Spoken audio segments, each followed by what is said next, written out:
resurrect from the dead. So you have two resurrections, but his seems maybe his wound was caused by the two witnesses, but then rising up, he kills them, and then they stay there, and then finally they go up. But he's assumed to be world leader because of this, and he talks about there, we'll see in other portions about the abyss and stuff. And they worship the dragon, which gave power into the beast, and they worship the beast, who's like under the beast, who's able to make war with them.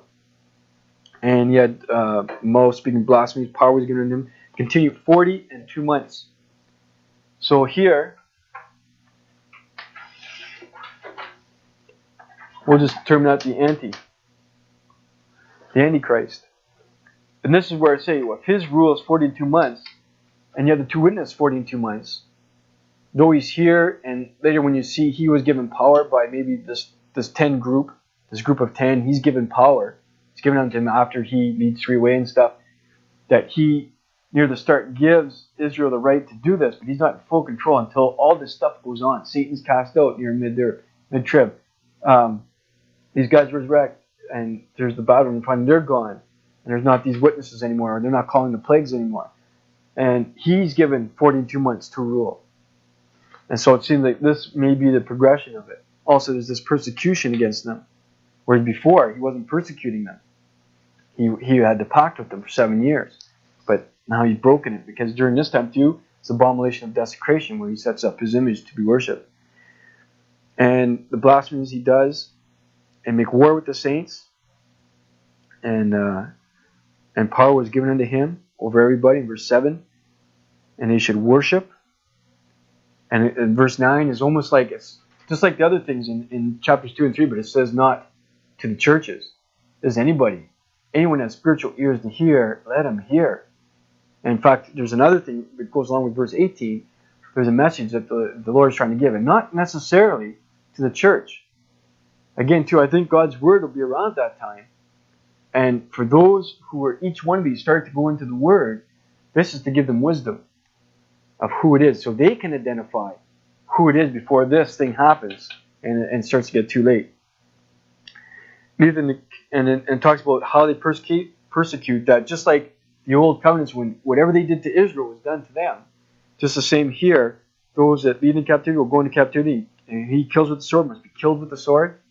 It happens during this time. And here is the patience and the faith of the saints.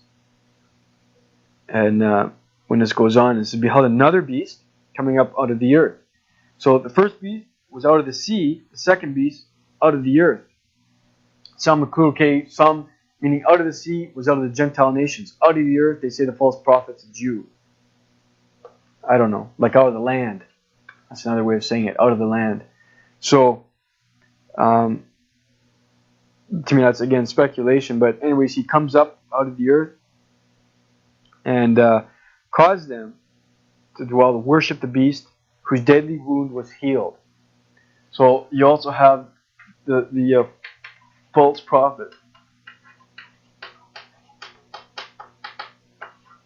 And this kind of, again, there seems to be a quasi-period in here. Like, this seems to be going back and forth when it starts and goes over here. It's like a little bit like overlap type thing when this is all happening. These big events, a war up in heaven, all this seems to be going on. There's some other events too. And he does lying wonders, and he deceives, and told that they should take the image, make an image, and they would, who's wounded by the sword and did live, and gave life to it, to the image, and they should speak. And this is the abomination of desolation. And you look in Daniel and stuff, the image is set up. So the false prophet makes the image. It's almost like counterpart to Moses and Aaron. Moses went up to get the law or whatever. Here's Aaron. He makes an image. And people start worshiping it. And it was like the 2 IC, second in command. Here he is. He's the second in command. He has the authority, or the authority of the Antichrist, the first beast, to him. He has that kind of authority. And at the same time, he uses it then to get people to worship him. And it says, causes all. And then the mark of the beast. And later we're going to see the 3 angels. And they tell him, don't take the mark. See, this is where it seems like this is during the second half, too. That there's that mark finally established. And the name. Now here's wisdom. The number of the beast, 666. And again, you have many commentaries from... there's one even about 50 different names, and it's assumed that if you take the like alpha equals 10 and you go through the Greek alphabet, and each thing equals something. Each letter has representative number value. You probably all know about that. It's estimated that 1 in every 10,000 people's names will equal 666. So the point isn't so much that you're not going to know exactly right now, and it's not going to be anyone else. It's not that definitive, except the idea is, here be wisdom, and that the main purpose, I think, is not so much for us believers to know who the Antichrist is. It's for the people when the tribulation starts, so that before the 3.5 years, because remember there's some of this stuff going on, but it's not going to be where he really reveals that he's the Antichrist, as far as I think for the Jews or those who are following to know who he is. And we might be able to know beforehand when it gets very close, because he'll be living. If you add and count the number, and you find a leader who is a leader whose name would equal 666. Some have also said, well, it's not referring to as a name that's counted out, but if you look at the words, that's what it means. Count. It says let them have understanding, count the number, and that's the same as arithmetic, adding up. But some say it's the quality. The 666 6 represents the number of man, and so a lot of speculation. I got a lot of stuff there in the notes you can go through, but I basically hold to that. It will identify, and will identify as you get closer. You have greater error the farther you are away from it, because there's so much potential. But as we get close, especially in our days, if it is very close, you'd have to look for a leader, but he may only really come to the surface right near the tribulation, or maybe right after tribulation. So you say that the Antichrist is the son of perdition, and the son of perdition is known as Jews. that's another theory. It's Jews, but then I mean he has to be resurrected to do that, and Satan can't resurrect people. It says that he is the son of perdition, and it says that the Antichrist is the son of perdition. So, that might be just a title. Like another thing too, like the title we use, Antichrist. That's not really valid. He's never called the Antichrist in Revelation, not once. The closest it comes is in John's Gospel, and it talks about many Antichrists coming. It's a type of thing. It's the same thing with the son of perdition. I remember reading about that, but I can't see it being Jewish. I can't see it being his wound doesn't come. He doesn't resurrect from the dead. I can't see that because he's actually living. Then he's killed. That means Judas would have to be resurrected. He dies or feigns death, and he comes back again. What authority would he have over the world? I don't know. I mean, it could be, it might be, but I wouldn't see that as being enough to go on. I have to look at the term too. If one has the article, one doesn't. Like the son or a son of perdition. Listen, that's one of the views, though.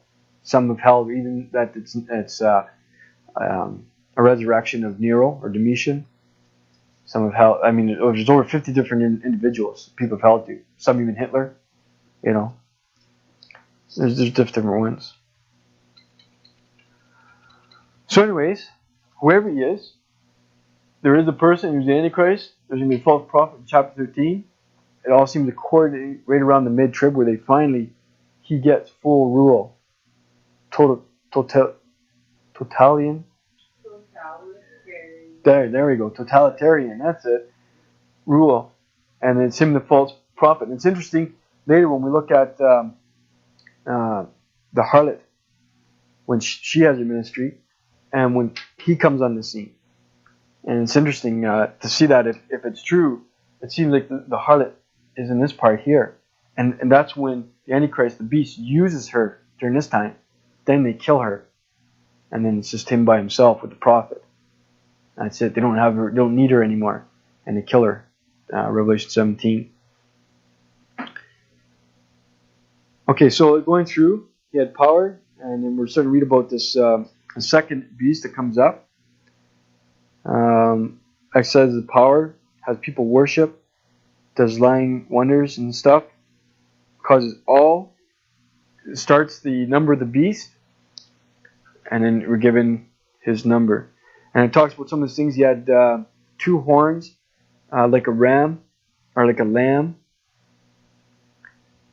And verse 11, and spake as a dragon. So again, it has that, some commentators say it has that like harmless type appeal again. You know, it speaks like a dragon, which is lies and deceits and stuff. But those horns aren't the same kind of horns as kingdoms and ruling, but are symbolic of like a ram. So anyways, any other comments and stuff from your reading, or?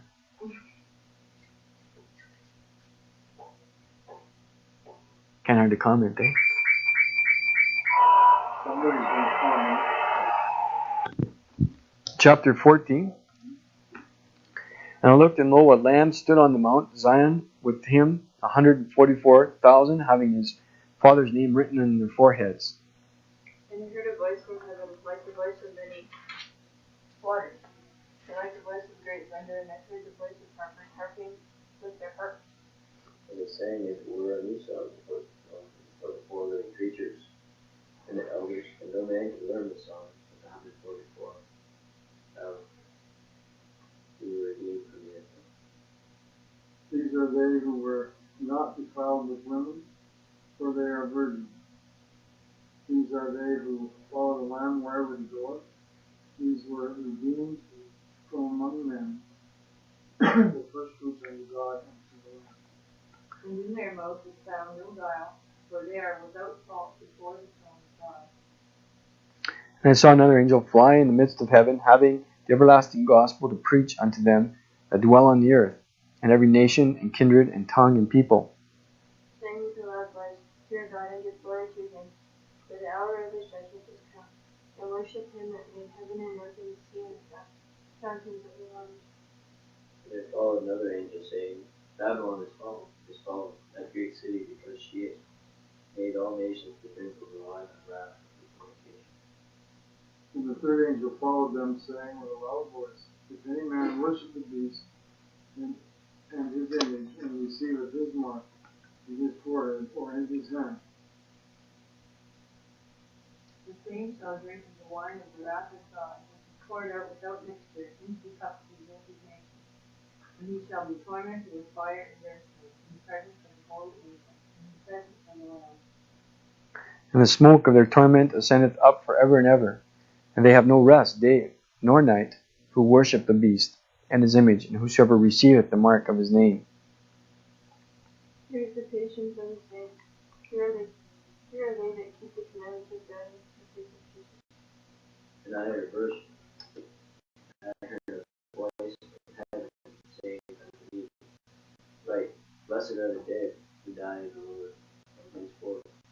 Yea, saith the Spirit, that they may rest from their labors, and their works do follow them. and they looked, and behold, a white cloud, and upon the cloud one sat, like the Son of Man, having on his head a golden crown, and in his hand a sharp sickle. And another angel came out of the temple, crying with a loud voice to him who sat on the cloud, Thrust in thy sickle and reap, for the time is come for the harvest of the earth is ripe. And he that sat on the cloud thrust in his sickle on the earth, and the earth was reaped. And another angel came out of heaven, out of the temple which is in heaven. He also had a sharp sickle. Another angel came up from the altar, where I followed with fire, and cried with a loud cry to him that had the sharp sickle, saying, Thrust in thy sharp sickle, and gather the clusters of grapes of the earth, for the grapes are fully ripe. And the angel thrust the sickle into the earth, and gathered the vine of the earth, and cast it into the great winepress of the wrath of God. And the winepress was trodden without pity, and blood came out of the winepress, even unto the horse bridle, by the space of 1,600 furlongs. Okay. Going back to chapter 14. we have, starting off first couple of verses, it seems to take us near the end of the tribulation of the 144,000. We're given interesting points about them, that they were not defiled with women. I think from that it shows that they're men, that they're still virgins. We also know before that they were from the tribes. They're actually Jewish. And they're also in the first fruits that are going to go into the millennial kingdom. So it looks like it takes place here. This is the 144. This is chapter, we're going to see something else goes there, but this is all going to be chapter 14. It's going to cover, it seems. And that near the end looks at this period because they stand on Mount Zion. And he stands on them, with them too. I believe, and you see your notes, I believe it's literal Zion, which is in Jerusalem. And it's anticipating the coming. When he has come there, it's the second advent. They go back and then they talk about who they were. What are they talking about? The 144,000. See in verse 3, they knew the song. It says, and they, and I heard, and it keeps on. These are they, in verse 4, after 144,000, these are they which are not defiled with women, for they are virgins. It doesn't say they weren't defiled with men. They're women, so they're men. They're virgins. We also know that these 144,000 going back before to chapter 7 are Jewish. They're from each 12,000 from each tribe. And they end up, you finally see their end result right here in chapter 14. Chapter 7, you can see that they go on. Chapter 14 shows them at the end. And they have a song because no one else can sing it, because they'll probably sing about the things that happened to them. I'm sure people could sing a song, but they aren't able to sing it in the sense it refers to them. They're given a new song, and they're first fruits, I think, that go into the millennium because they're still living, and they go into the millennium alive. No guile, and fought before the throne. They spoke the message as it was, the message of salvation. Now, he saw another angel flying in the midst of heaven. And it's interesting, I think others of another of the same kind. And what was the last angel flying in the heavens? Appeared in the three woes. So now you have the three woes over here. It seems, of course, just before these events. Oh. I forgot to draw something on there. Okay. Seventh trumpet.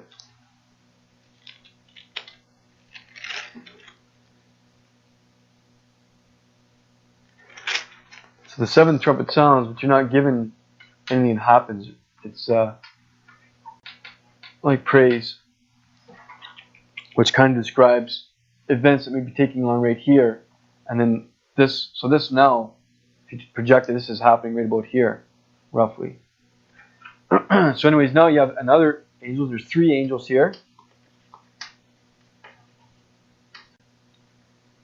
And it's interesting the way they put them in your notes, but basically one deals with the gospel.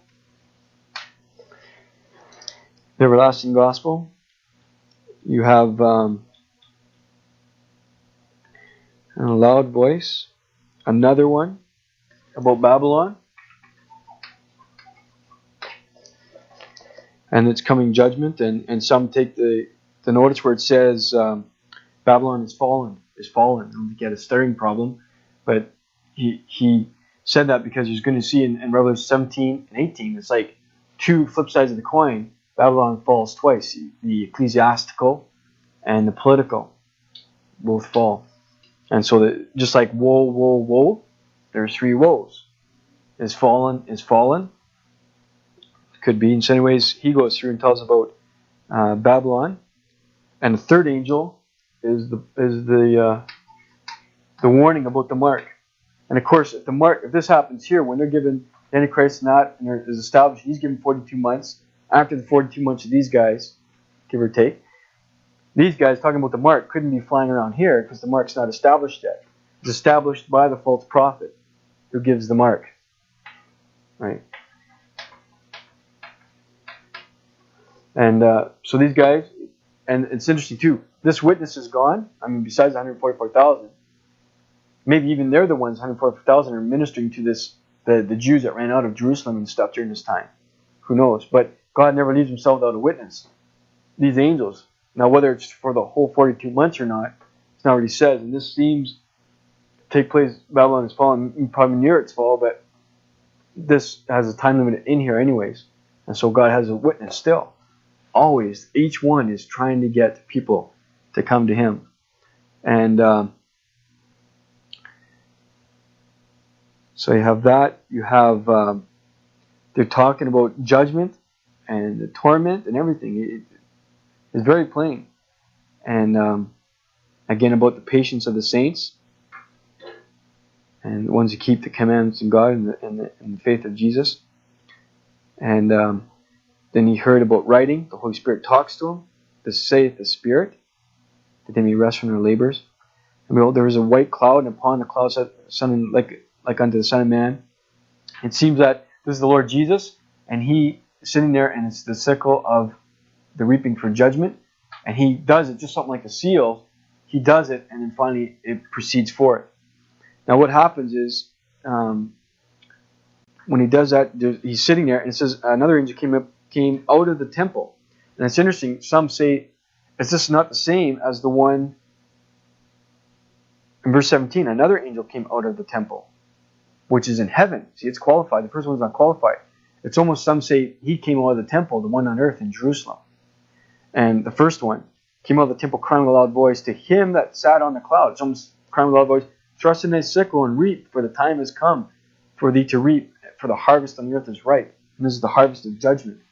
So if the first one, it's speculated, if he came from the temple, he went in there in abomination of desolation. The angel that's there comes out and calls to the Lord. The time is ripe. And the Lord does the sickle, and then from there on, you see another angel coming from the temple, which is in heaven, also having the sharp sickle. So it's like the first one, the Lord, just like breaking a seal, it starts the judgment, getting ready for the reaping. And so the angel comes out of heaven having a sharp sickle. Another angel from the altar, which had power over fire. Again, here's another ministry. He had power over fire. And cried to him that had the sickle, thrust in thy sharp sickle, and gather the clusters of the vine of the earth, for the grapes are fully ripe. And you see the vine of judgment, the ungrafted wild vine now is going to be judged, that of the Gentiles, and is cast in the great winepress of the wrath of God, and the trodden without the city, and the blood came out of the winepress even unto the horses' bridles, with a space of 1,600 furlongs. I think that's 200 miles. And many associate this with, of course, there's a lot of spiritualized and stuff. Many associate with this. If you see the band of the plateau that's there, from I think Beersheba to Dan, is roughly 200 miles. You also see the armies at the very end taken from the beast. The armies you'll have probably fill in that amount, and that's when the Lord comes and they're all slaughtered. And then you got the birds of the air eating upon them, and so you have a great blood. So this seems to be the sickle part 2 seems to be the judgments all around this period. So it seems to focus through here, whether it's halfway through this period or whatever. It's around here where they're giving the warning not to take the mark. There's the gospel, and in Babylon it's going to fall, it's going to fall. And then it's the judgment. The grapes are ripe for judgment now. And this may be near the end, where right now over in this part, the first half of this part, half in a sense, there are the 7 bowls. And still they haven't repented. They're ripe for judgment now. The hearts are too hardened.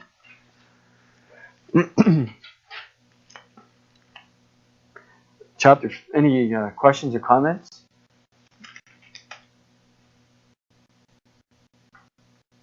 No. Any thoughts?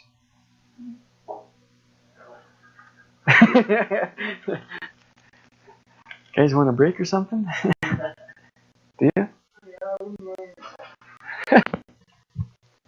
Continuing on with chapter 15, we'll read through it to get our minds focused on the context, and then we'll go through and discuss it and see where it goes. And I saw another sign in heaven, great and marvelous, 7 angels having the 7 last plagues, for in them is filled up the wrath of God. And I saw as it were a sea of glass mingled with fire, and then they had gotten the victory over the beast and over his image, and over his mark and over the number of his name, standing on the sea of glass, having the parts of death. And they sang a song of Moses, the servant of God, and a song of the Lamb, saying, Great and marvelous are thy works, Lord God Almighty. Just and true are thy ways, thou King of saints. Who shall not fear thee, O Lord, and glorify thy name? For thou only art holy, for all nations shall come and worship before thee, for thy arrogant judgments are made manifest. And after that I looked, and behold, the temple of the tabernacle of the testimony of God was open. And the 7 angels came out of the temple, having the 7 plagues, clothed in pure and white linen, having their breasts girded with golden girdles. And one of the 4 living creatures came unto the 7 angels, having golden bowls full of wrath and said, He liveth forever and ever. And the temple was filled with the smoke from the glory of God, and from his power, and no man was able to enter into the temple until the 7 plagues and the 7 angels were fulfilled. Okay, basically we have the start of the 7 last plagues. It's interesting, it's called the last ones, making some first ones. And also, they're recognized as plagues. Again, it seems to be similar to maybe that of Egypt and some similarity. What it hits, maybe again hitting at this point against, but it's the wrath of God.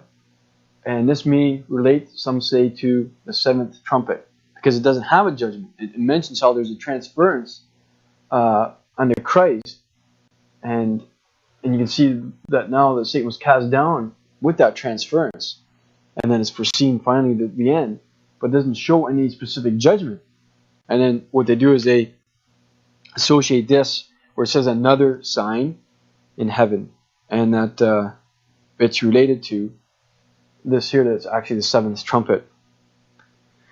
Going through, you see it mainly all relates to it in the filling of these vials of the wrath of God, these bowls. And we see a sea of glass. Again, some say that this glass, what's it in notes? It's before the throne of God. And sometimes they say the sea represents mankind or something before the throne. Others, they say this glass is like a sea of glass, and that's the emphasis, is more talking about like the word, which is like a mirror or glass, and we behold as a mystery or darkly, and and it's just that you can rest upon it, and it's firm and transparent, all this kind of stuff. But the fires with judgment, and then that had gotten victory over the beast and over his image and over his mark. This shows a later progression now of these tribulation saints. These aren't just any saints. These are ones specifically when this mark thing starts to happen. And stand on the sea of glass. See, that's talking about the firmness. So it doesn't seem like the sea there is like, man, I'm going to stand on it. The sea seems, the sea of glass, meaning this glass, is maybe standing on the word or something like that, but they have harps of God. It's interesting, the 2 musical instruments noted in the heavens are harps or lyres and trumpets. Yeah. And they sing the song of Moses, the servant of God, and the song of the Lamb. And one seems to be of deliverance and the hand of God, and the other redemption. So both are like salvation. One is like the deliverance from, the other is salvation. And if you go into different notes, some say, well, the song of Moses, that's the actual song that he had in Exodus, when he just came out. Others say it's the one in Deuteronomy, which kind of makes reference back to Exodus. So neither here nor there, they sing it. And the song of the Lamb, saying, Great and marvelous are thy works, and Lord God Almighty, just and true, who shall not fear thee, and thee of glory and worship. And after I looked, and behold, the temple of the tabernacle of testimony in the heaven was opened. And again, if you look at the word temple, it's actually the Holy of Holies in the tabernacle, which is the true one. The model was made here on earth. And it's open. And you get that several times in the note. Several times it's open. It's open. And you actually, it's like seeing in to the throne. We're finally getting to see what none others have seen. 7 angels came out of the temple having the 7 plagues. They were clothed in pure and white, again, the holiness of God and righteousness, and having breastplates girded, showing self-control, and the golden girdles are saying deity. There's all these figures you could get out of it. And this is one of the 4 beasts gave unto that's a living creature. So you see the cherubim, that's they are. They're in this again. They do that several times. Come and see, or maybe go. Maybe it's to the seals. They seem to be involved. They give them the vials, and then they said the temple was filled with the smoke from the glory, the Shekinah glory, and from his power. No man was able to enter into the temple till the 7 plagues of the 7 angels were fulfilled, or filled up. It's almost overflowing is the idea. So it's like the prelude, and not the Honda, but the prelude. And this seems to be happening now. It doesn't really give it's around this time because in the context too, but other chapters have kind of flipped a bit back and forth and look at specific people and stuff. In there are the saints who oppose the mark and stuff, tribulation saints, who are praising him, have the song of Moses and stuff. And so chapter 15, we'll just put like the other ones, they're just there. Chapter 15 are the saints and the 7. Now, it would seem that these might come. There might be a little season, because it says he has a little season that he rules. And Satan also knows he has a short time. So these may come near the end, if this is actually 3.5 years and this all happens here and these all happen here. 3.5 years seems a long time for some of these judgments that are going on. He may have a little season where he has a war and he's really setting everything up. And Babylon, or when we get to that, which I believe is Babylon, the actual city, is becoming the economic center. Everything's just sizing right up. It just looks like this is it. And I think he's given a little season. And then the wrath of God is prepared. Because these angels gone through, still no repentance now. The juice is running dry from treading it out, and there's no people coming to get saved. So you have the saints. Plus, there's got to be time for these guys to get killed in this period. They find them out because they refuse to take the mark of the beast and stuff. And finally, you have the 7 prepared, and so this may be the end. So it's interesting if trying to relate this if it's a 7th trumpet, because if this is this, then this would have to be over here. But it sounds like this here actually takes place right at the mid-trib. It's almost like the 7th trumpet itself is this changeover, is this all this volatile action, rather than just these specifically. But it's something to think about. And that's basically, except for some of the symbolism in that, which you'll find in your notes, that's basically chapter 15, the preparation. These are even greater than anything else. And remember John's vision. This must be amazing. He's seeing all this. And he doesn't even know what these are yet. But when he starts to see them, he can see, like, who can withstand what's going to happen. Let's do chapter 16. Yeah.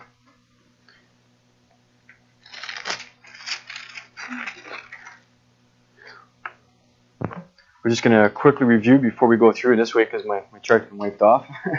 So it's a good opportunity to review. We have chapter 1, and that dealt with the superscription, the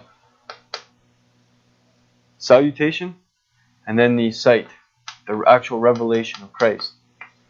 We saw that according to the key verse, chapter 1, verse 19, the things which thou hast seen is dealt with the revelation. He was supposed to record that, and that deals just with chapter 1.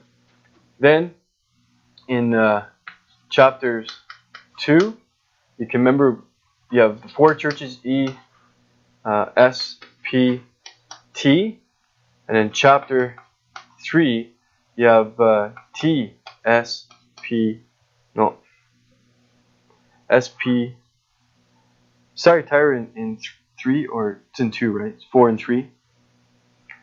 You have S, P, L. ESP, TSP, L. So you have the Ephesian church, Smyrna, Pergamum, Thyatira, Sardis, Philadelphia, Laodicea. Key word for the Ephesian church, It's the key. One key thing you can think about it. Yeah, left versus love. So it's not really true, but I'll say loveless. It's not really true. They just left the first love. The Smyrna church.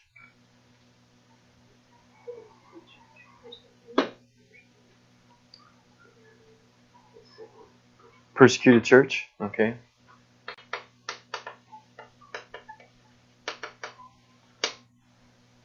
Pergamos.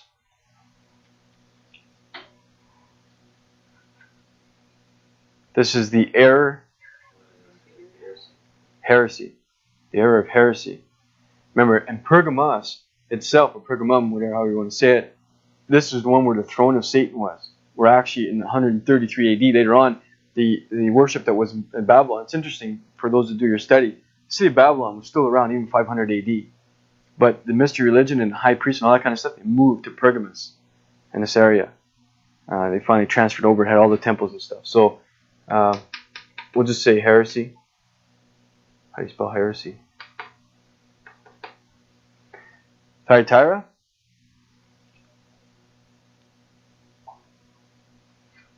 We'll say like adultery, fornication, Jezebel. Both of them had both, but the emphasis was because of heresy, they were doing wrong actions. Thyatira, because of the wrong actions, they had heresy, allowed her to usurp authority and all that kind of stuff. But we'll say adultery because they were, if you remember the little thing that we read in the notes, they were kind of sinking in. It was okay to go to the temple things, like kind of guessing it, Maybe the philosophy was, well, how else are you going to win them unless you know what they're doing? And it's okay if you're forgiven. You can have a temple prostitute or something. So all this, and so adultery, spiritually, goes along with James and stuff. And then Sardis, the dead church. Everyone thought really alive. A lot of works and actions probably, but dead. Dead to the Lord. Philadelphian church. Yeah, the faithful. The faithful witnessing one. The open door, closed door thing. They were faithful. And as we saw too, and that's the majority, as we saw too, each one of these had a remnant. Some of these other things, it's interesting, usually when like the adultery part and the heresy part, it always refers to them and they when the Lord is talking about it. Seems to separate himself, those he's talking to. But there always seems to be a faithful remnant, but this generally characterizes the majority of people went there. And then Laodicean church. Yeah, lukewarm.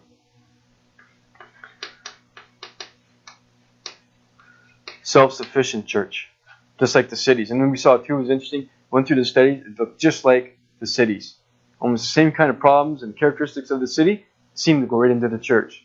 So always would be a really interesting study to do for where you're fellowshipping, to see what kind of environment the church is in. And you might see maybe some characteristics that are going over into it, which makes sense. I mean, if you're in a fellowshipping area, say Las Vegas or something, you're going to have certain problems that associate with that come in because you have people there rubbing shoulders with that every day. And so those are problems you have to deal with. Or you have a church in San Francisco. You're going to have problems you're not going to have here that you have to deal with. So we saw this, and according to a timeline, this is chapter 2 and 3. They go at the same time. I didn't put them like this. Remember, some view it as epochs of time, each one of these. I really don't see it like that. I think it's more, these are all going at the same time. They're existing then. They can be seen today. It may be true that these are epochs of time, but what that does for us spiritually doesn't help as much. That could be true for the Word. We could see so much integration and stuff, I'm sure, when we get there. But for our benefit, this is how we'll view it. So chapter 1, they're still in the church age, the things you've seen before, and these are continuing on in letters to them. 4:1 kind of intimates and refers to it in the sense to the rapture, when he gets the call to come up. But it doesn't really matter. It just kind of pictures it. It doesn't mean that it is it. But we see from then on, the church isn't mentioned until at least chapter 19. And even I think the word itself isn't until 21 or something like that. So it's pretty well gone. We're now at the end of the church age. The rapture's here. So then we have chapter 4. Let me get to This is kind of our heavenly line. Things that are kind of dealing with the heavens a bit. Even though the trumpets are blown in heaven and all that, we put them down here just because of progression on the earth. But chapter 4, that deals with what? Yeah, chapter 4 deals with... Okay, chapters 4 and 5. Where are they focused? Nope. Yes and no, that they're in there. Okay. The key is throne. The first chapter is all about the throne, and you see the focus, who's attendance around it, and you see the praise around it, and the worship. Chapter 4 is just considered who's on the throne and the praise. And of course, you have the 4 living creatures, the elders, 24 elders, which I think feels represents the church, and the angels and stuff. And so chapter 4 deals with the throne, and that especially about creation. They're praising Him because He's the Creator. He's worthy to be praised because He's our Maker. He's God. The next one, chapter 5, deals with what? Yeah, who's worthy? So we'll say, because it all around the scroll. And of course, it's the Lamb that's focused, and then the praise because it's salvation. So chapters 4 and 5 are like the praise before it seems before this starts. Because after this seems to be a progression. After this, He breaks the seals, chapter 6. So it seems to be praise in that. And this seems to be going on around this time. So now we start chapter 6. And we have the first seal, which is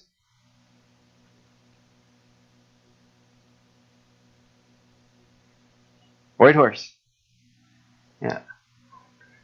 The white horse, which represents whether the Antichrist is a person or the anti-Christian system, the satanic system, that is able to then have its full reign or start to implement its reign until it gets full control mid-trib, we think. Right? The second seal, and it seems to go in order, deals with the red horse and its war. And it goes along, corresponds like with Matthew in a sense, nation against nation. And he sets up the sword, and there's fighting. This is basically summarizing it. And then third seal, black, right? Black horse is famine, and you got the pronouncement about a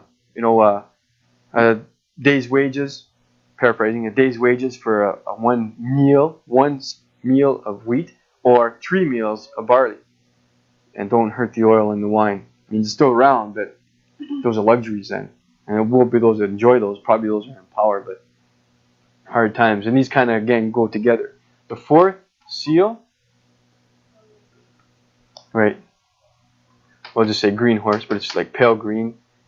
And death and Hades. It's interesting, that's one thing we never talked about. If in the context there's 2 horses, or it's 2 guys on 1 horse.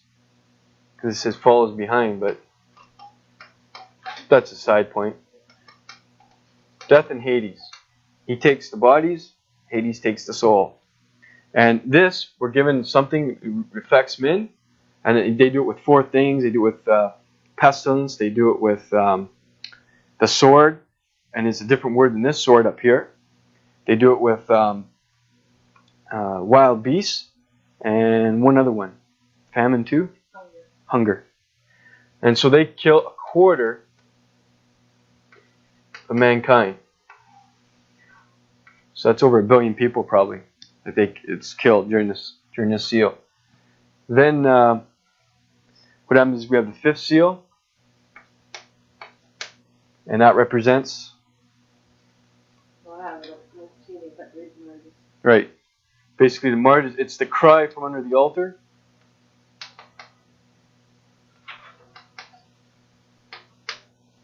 And how long, basically. And it starts up to martyrdom. It looks ahead to, he says, and basically you won't be avenged until the time is fulfilled. And looks ahead to others who have yet to die. So martyrdom. The 6th seal